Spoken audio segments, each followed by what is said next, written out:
And welcome to today's Morning Report on Thursday the 28th of May with me, Richard Perry, market analyst at Tech Markets.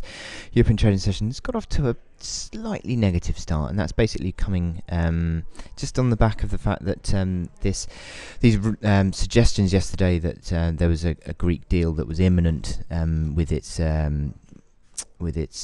creditors, just not really coming through quite yet. But still, I think the fact that the Greeks are coming out and saying such things would suggest that they are certainly making serious progress.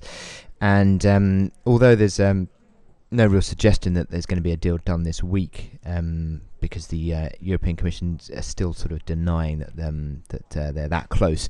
But certainly the prospect of a deal in the offing is a positive for markets, and certainly a positive for the euro, positive for equities, or certainly was yesterday. Just slightly consolidating a bit today, but certainly the prospect has improved. The prospects of Greek bonds, which yields are sharply lower today and yesterday, and he carried on today. So certainly the market is anticipating that this deal will be done, I think, and certainly that is having an impact across the board with the strength in the euro. Interestingly enough, we're still seeing dollar strength in most other places, really. Dollar yen, for example, at a 13-year high now, so big move to the upside overnight that saw a breakout above the 124.15 high from 2003. Slightly slid back in the European session, but still very strong moves still being seen on the dollar yen.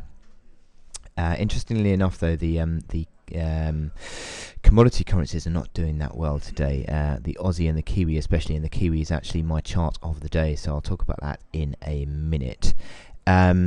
Now, in terms of economic announcements we've got to look forward to today, we've just in the last few minutes actually had the UK GDP data for the revision for Q1.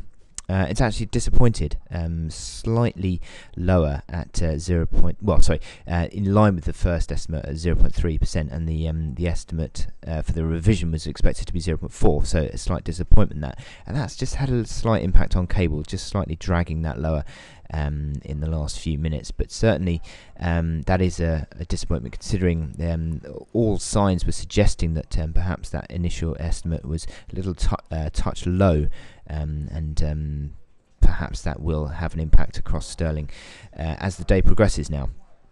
Other than that, we've got the let me just get the chart up.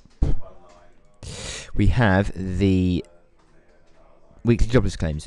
They come out at 1:30, and they're expected just to improve slightly to 270,000. And then at 3 o'clock we've got the pending home sales, which again are expected to show some reasonable growth, not huge growth, but reasonable growth of 0.9% there. So slight improvement in a month-on-month basis for the pending home sales. But the focus for today in my chart of the day is the Kiwi dollar, and there is a reason for that, and because it's challenging.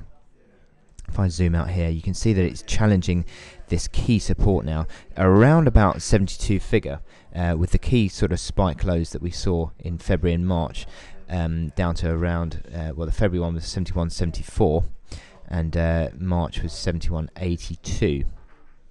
Interestingly enough, though, both those times were you saw some bullish market reversal signals. So that was a key one-day reversal in Feb, and a bullish hammer candlestick pattern in March. So we haven't yet seen any real reversal signal on the Kiwi.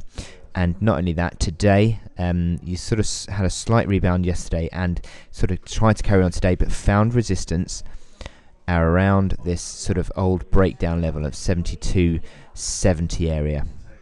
And I'll show you that on the hourly chart. First of all, I'll do that. Momentum indicators remain bearish, actually. Corrective moves still going lower on the MACD line. Stochastics remain bearish, and RSI. So it doesn't look yet as though we're seeing any sort of reversal. And that is sort of consistent with the hourly chart, because it's more of a consolidation than anything else. It's sort of unwinding these hourly oversold momentum indicators. Hourly RSI falling over again around the 60 point and looking to turn lower, and I think what we're going to see is further pressure on that 70 or on these kilos, 71.74 of that February low. But it certainly looks like there's a big resistance now around that 72.90, and I said sort of 72 sort of 80 to 72.90. The 72.80 was that reaction low, and the reaction highs in the last couple of days have been around 72.70 as well. So there is a big resistance, you would say, between sort of that sort of 20 or so pips area, and also the highs are pretty much across this week at 73.30. So you would argue that there is a big resistance band, I'd say, between sort of 72.70 to 73.20. So 50 pips worth of resistance there that you can certainly work with, I think. But I think there is further downside potential in this chart. I think the momentum indicators across both time horizons on hourly and daily are negative, and just suggest that any unwinding is a chance to sell.